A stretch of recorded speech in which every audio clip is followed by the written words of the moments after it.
Assalamualaikum. Waalaikumsalam. Semua sihat hari ni? Puasa tak? Puasa, cikgu. Puasa, cikgu. Perempuan tak puasa tak apa. Yang lelaki ni kenapa? Puasa lah. Alhamdulillah kalau semua puasa. Jadinya, walaupun kita semua dalam keadaan yang tengah lapar, tengah haus dan tengah berpuasa, saya harap semua boleh fokus, semua boleh pinjamkan mata, boleh pinjamkan telinga, boleh pinjamkan hati untuk terima apa yang kita akan belajar pada hari ini. Boleh ya? Hari ni kita tak ada aktiviti lasak pun, jangan risau. Aktiviti kita santai je, tapi saya nak kamu semua janji dengan saya, kamu semua fokus dan dengar dengan betul-betul apa yang kita belajar hari ni. Sebab dekat akhir waktu nanti ni, saya akan buat satu aktiviti dan aktiviti ni ada ganjaran dia. Ganjaran apa tu saya tak boleh bagi tahu.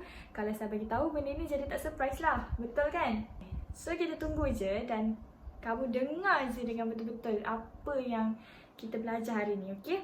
Okey, jadi sebelum kita nak start kelas ni, saya nak tanya, ada siapa-siapa tahu tak apa kita nak belajar hari ni? Yes. Ada siapa nak cuba? Tu tadi yang duk angkat kat tangan tu. Akilah, apa dia? Pemuliharaan. Okay. Betul dah tu, Akilah cakap tadi, pemuliharaan ekosistem. Dia cakap satu je. Yang sebenarnya hari ni kita nak belajar 3 benda, iaitu pemeliharaan, pemuliharaan dan juga pemulihan. Dapat beza tak 3-3 ni? Okey, tak apa, saya faham semua tengah blur, semua macam tak dapat nak catch up lagi. It's okay. Sekarang ni saya nak tunjuk gambar.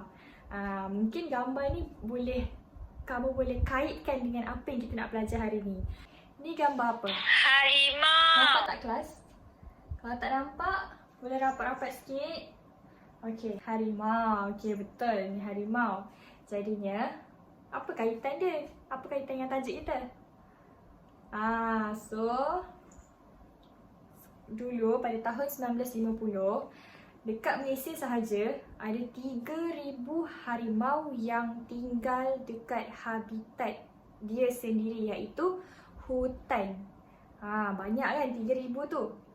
So, berbanding dengan sekarang hanya dianggarkan hanya 200 ekor sahaja yang tinggal dekat habitat dia sendiri. Yang masih kekal hidup secara liar. Yang lain tu ada dalam zoo, ada dekat kawasan perkhidmatan semua. Okey. Jadinya, saya nak tanya, kenapa zaman 1950-an tu ada 3,000 ekor harimau yang hidup secara liar? Boleh siapa-siapa terangkan kenapa zaman tu banyak sangat harimau hidup secara liar? Okey, siapa nak try? Okey, Adam, kenapa kamu rasa harimau banyak waktu tu? Masa zaman tu tak ada lagi pembangunan yang pesat macam sekarang ni, cikgu. Okey. Betul apa yang Adam cakap? Adam cakap dulu waktu 1950-an tu pembangunan macam tak ada lagi. Sebab tu hutan masih kekal. Hutan tu macam kekal dengan flora dan fauna dia. Macam tak ada orang usik, tak ada orang terokai lagi. Jadinya sebab itulah harimau ni masih kekal dalam habitat dia. Masih banyak dekat habitat dia. Berbanding dengan zaman sekarang ni kita tengok banyak dah hutan-hutan yang diorang tebang dan banyak bukit yang diorang tarah untuk diorang jadikan jalan, untuk diorang jadikan kawasan perumahan sebab kepadatan. Terlampau padat. Tengok dekat KL semua tu dah tak banyak dah pokok yang tinggal. Kawasan kampung ni kita bersyukur lagi masih ada banyak lagi pokok-pokok. Dan okey, seterusnya, ni gambar apa? Tanah runtuh. Yes, tanah runtuh. Betul, tanah runtuh. Agak-agak kan, apa punca berlaku tanah runtuh ni? Siapa boleh jawab? Yes, Taufik. Punca dia kurang pokok Okey. dekat kawasan tu. Tu betul dah, tapi kurang tepat. Dia kena tambah sikit ya. Okey, jadinya memang betul sebab kurang pokok. Tapi apa pokok tu buat? Apa fungsi pokok tu dekat sini? So, fungsi pokok tu adalah akar pokok tu akan mencengkam tanah, jadi tanah tu tak akan bergerak. Sebab tu kalau banyak pokok, kurangnya berlaku tanah runtuh. Kamu tengok kat sini, ada pokok tak dekat tepi-tepi, dekat atas tu? Tak ada kan? Sebab tu senang berlakunya tanah runtuh. Faham semua? Dapat? Sebab itu kita kena pelihara, kita kena pulihara dan kita kena pulihkan ekosistem kita ni. Faham? Faham. Okey, seterusnya. Sebelum saya terangkan apa tu maksud pemeliharaan dan juga pemulihan ekosistem, hari ini kita akan belajar. Hasil pembelajaran kita hari ini adalah kita akan belajar, kita akan dapat mendefinisikan pemeliharaan ekosistem, pemuliharaan ekosistem dan juga pemulihan ekosistem. Yang keduanya, kita dapat mewajarkan keperluan untuk pemeliharaan ekosistem, pemeliharaan ekosistem dan juga pemulihan ekosistem. So, dapat tak? Dapat catch up tak? Kamu rasa kamu dapat fokus tak apa yang kamu nak belajar hari ni? Dapat. Alhamdulillah, bagus kalau semua dapat. Yang belakang tu jangan nak main-main sangat ya. Kejap lagi nama kamu yang saya panggil. Get ready je. Saya tengok siapa yang mata macam kuyu-kuyu, yang main-main kaca-kaca kawan. Itu yang saya panggil suruh bentang kat depan sekejap lagi. Dia yang akan cakap kat depan ni. Boleh? Okey. Sekarang ni kita akan masuk kepada maksud apa itu pemeliharaan ekosistem, pemuliharaan ekosistem dan juga pemulihan ekosistem. Okey, jadinya maksud pemeliharaan ekosistem adalah usaha untuk kita melindungi komponen-komponen dalam ekosistem tersebut supaya kekal indah. Supaya kita dapat kekalkan keindahan flora dan fauna dia. So, arti kata lain untuk mudahkan kamu faham, kita ambil kata dasar dia. Kata dasar dia adalah pelihara. Jadi, contoh kamu ada pelihara haiwan kesayangan, haiwan kegemaran. Contoh saya bagi apa ya? Okey, kucing. Kucing ke hamster. So, bila kamu bela kucing, kamu pelihara kucing tu, kamu lindung dia tak daripada kena langgar, kena pukul. Kamu jaga dia kan? So, apa fungsi kamu jaga dia? Fungsi kamu lindung dia? Mestilah kamu nak kekalkan kesihatan dia, nak bagi dia sempurna dari segi fizikal dia, tak ada cacat celah semua. Macam tu juga dengan ekosistem kita. Sebab tu kita kena pelihara, kita kena menjalankan proses pemeliharaan ekosistem. Sebab kita nak kekalkan keindahan semula jadi dia. Kita nak kekalkan alam flora dan fauna dia. So, faham tak? Dapat tak masuk dekat situ? So, okay. Alhamdulillah kalau semua dapat. Jangan angguk-angguk nanti saya tanya tak dapat. Itu memang nak kena. Okey, seterusnya antara langkah yang negara kita dah buat, langkah pemeliharaan ekosistem yang negara kita dah buat adalah mewartakan hutan simpan. Dekat mana hutan simpan negara kita? Siapa tahu? Tak tahu. Tahu? Tak apa, saya bagi tahu. Lepas ni ambil tahu dekat mana hutan simpan negara kita. So, hutan simpan negara kita terletak dekat negara kita sendirilah ni, Perak. Dekat nama dia Hutan Simpan Belum. Hutan Simpan Belum. So, hutan simpan belum ni kenapa diwartakan sebagai hutan simpan? Sebabnya 90% daripada kawasan hutan tu sendiri belum diterokai dan dijadikan pusat, dijadikan tempat untuk menjalankan penyelidikan. Sebab tu nama dia hutan simpan. Kita simpan dia, kita lindung dia daripada diterokai, kita lindung dia sebab kita nak kekalkan keindahan flora dan fauna dia. So, dapat semua? Faham? Okey, kalau faham kita teruskan yang kedua iaitu pemeliharaan. Jangan tersilap ya. Tadi pemeliharaan, yang ni adalah pemuliharaan. Okey, apa maksud pemuliharaan? Okey, siapa dapat macam agak masuk pemuliharaan ni? Okey, Syafiq? Ambil kata dasar dia. Kata dasar dia pulihara. Pulihara. Kita kena jaga dia. Okey, jaga. Betul, jaga. Tapi kurang tepat. Okey, jadi saya nak tambah sikit apa yang Syafiq cakap tadi ya kelas. Okey, Syafiq cakap pemeliharaan ekosistem adalah jaga ekosistem kita daripada rosak. Itu dah betul tapi macam kurang tepat. Kurang tepat. Yang tepat dia adalah okey, semua dengar ya, fokus. Yang belakang jangan main-main. Nanti saya tanya awak pula. So, kita balik kepada tajuk kita tadi. Pemeliharaan ekosistem. Pemeliharaan ekosistem, ambil kata dasar dia iaitu pulihara. So, pulihara maksud dia sekarang ni usaha untuk kita membaik pulih.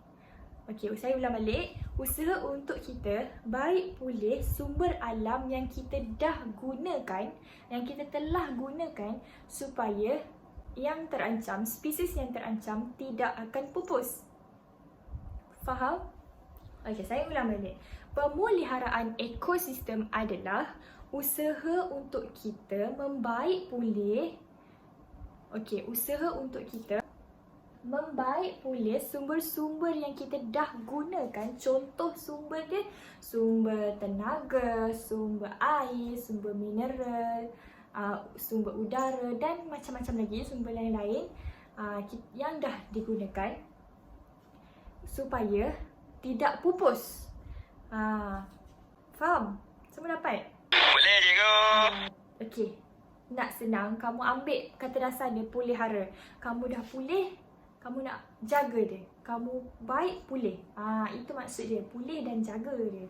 Pulihara. So, pemeliharaan ekosistem ni dia ada dua strategi. Yang pertama adalah pemeliharaan in situ. Apa in situ ni? Tak faham lah. Tak apa, saya terangkan. So, dengar betul-betul. Bukan besar ke telinga Dengar, maksudnya dengar betul-betul. Pinjamkan telinga kamu untuk dengar sekejap. Mata tu pinjamkan untuk tengok betul-betul dalam buku teks tu, gambar dia, dan tengok ni slide saya semua. Okey. Pemeliharaan in situ adalah dia kekalkan spesies hidupan liar dia. Maksud dia tak bawa spesies hidupan liar yang terancam tu ke tempat lain. Dia kekalkan je dekat tempat dia, kekalkan habitat dia, tapi dia jadikan tempat tu sebagai taman negara atau taman laut. Which is, kalau taman laut, kamu tak boleh mancing kat situ, kamu tak boleh menjala, kamu tak boleh buat apa-apa kat situ, kamu tak boleh sentuh pun benda tu. Kamu boleh tengok je. Itu adalah dia punya usaha. So, satu lagi adalah pemeliharaan ex situ. Okey, beza dia dengan in situ adalah ex situ ni spesies daripada habitat dia. Okey, habitat dia tu, spesies dia tu kita bawa keluar daripada habitat asal dia ke habitat yang baru seperti zoo, taman botani. Faham tak? Maksudnya kita pindahkan dia. Contohnya macam harimau lah, sebagai contoh harimau senang. So, harimau tinggal dalam hutan.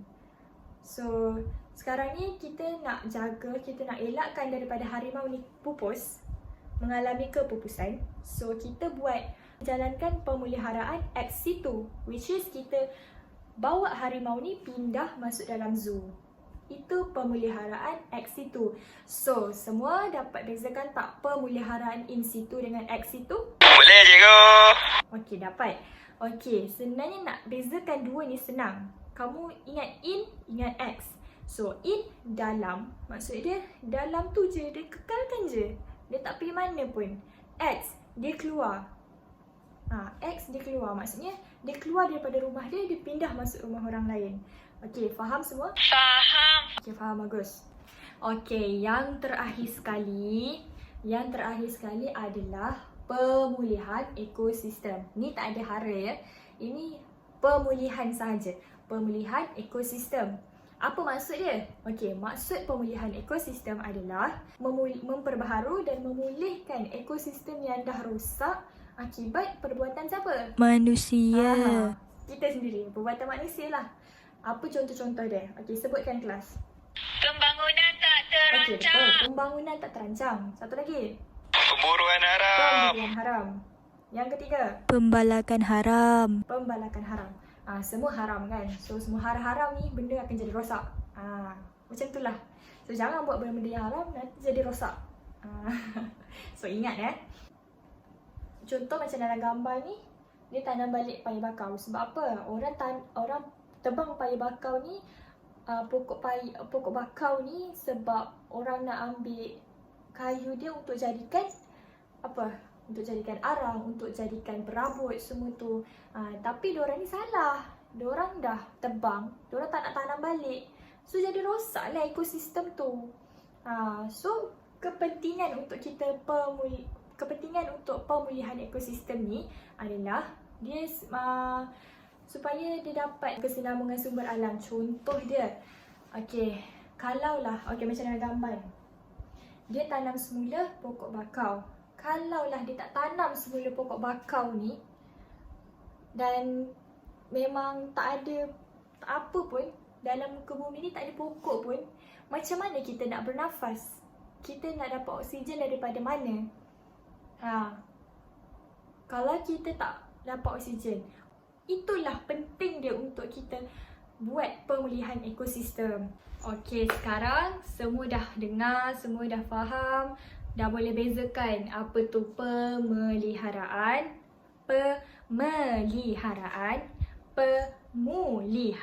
dan juga pemulihan. Betul kan? Semua dah boleh beza, betul tak? Betul. Okey, pandai.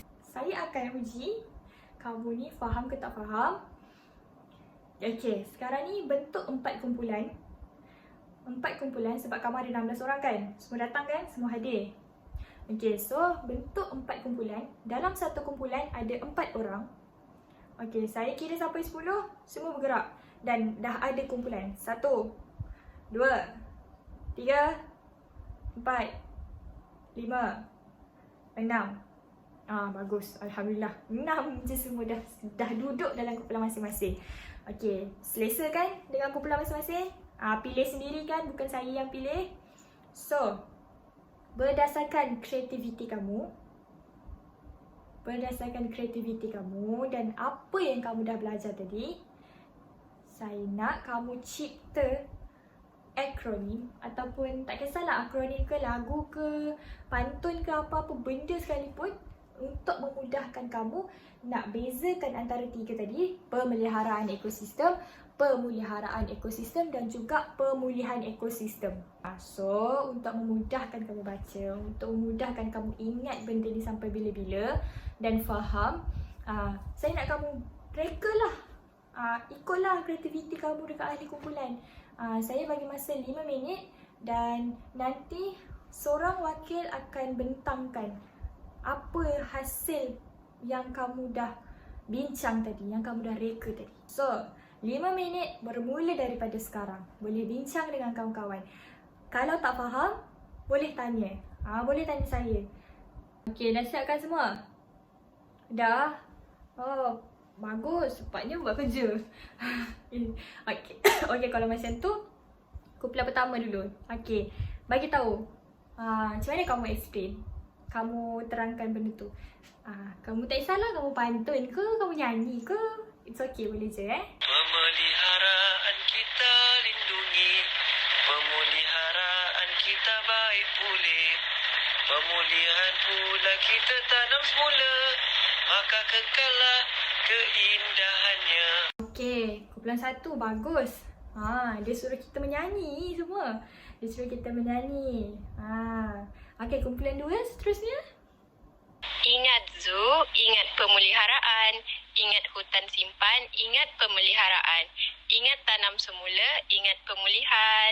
Wow, hebat kumpulan 2. Dia suruh kita berpantun je guys. Berpantun macam Jarjit. Ni mesti suka tengok Pipi ni, suka tengok Jarjit ni. Okey, tak apa. Sekarang saya nak dengar idea daripada kumpulan ketiga pula. Wakil seorang. Tak kisah siapa-siapa. Siapa nak pergi ni? Kalau tak pergi saya pick random. Okey, Alia, good. Okey, Alia.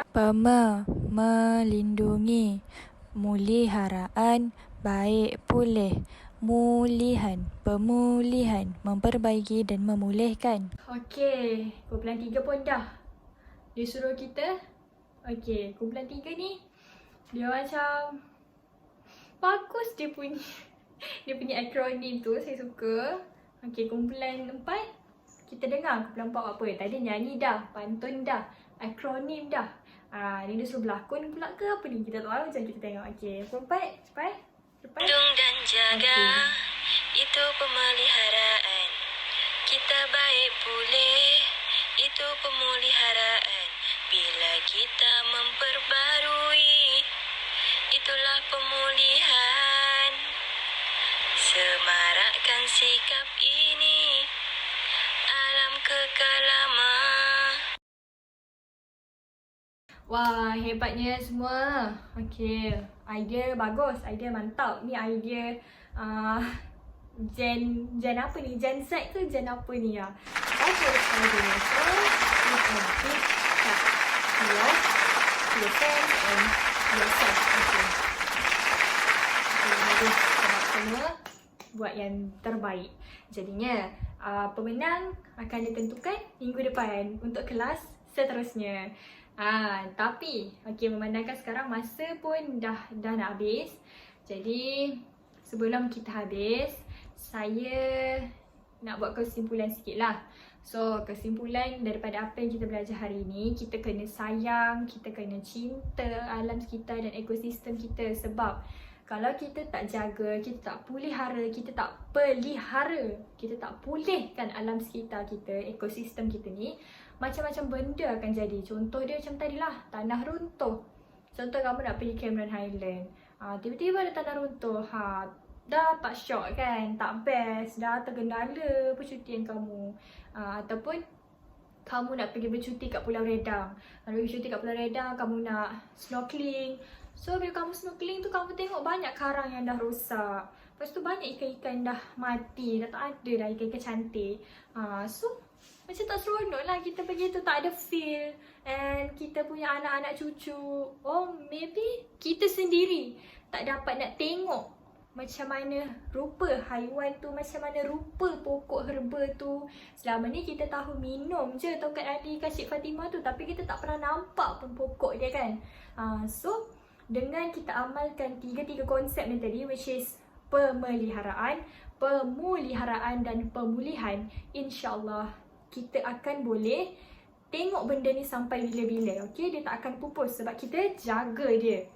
Kita sebagai seorang yang dah belajar, kita dah belajar benda ni, dan sebagai seorang yang bertanggungjawab untuk menjaga ekosistem, kita kenalah sayang, cinta, belai dia semua tu. Okay, untuk kerja rumah, saya nak semua orang buat nota. Saya tak nak nota yang bertulis panjang-panjang apa pemeliharaan maksud. Pemeliharaan maksud. Saya tak nak macam tu. Saya tak nak yang old school. Saya nak kamu guna pen warna-warni ataupun pensel warna. Kamu buat nota tu macam peta buih ke, carta alih, peta pokok. Asalkan dia tak boring dan dia cantik.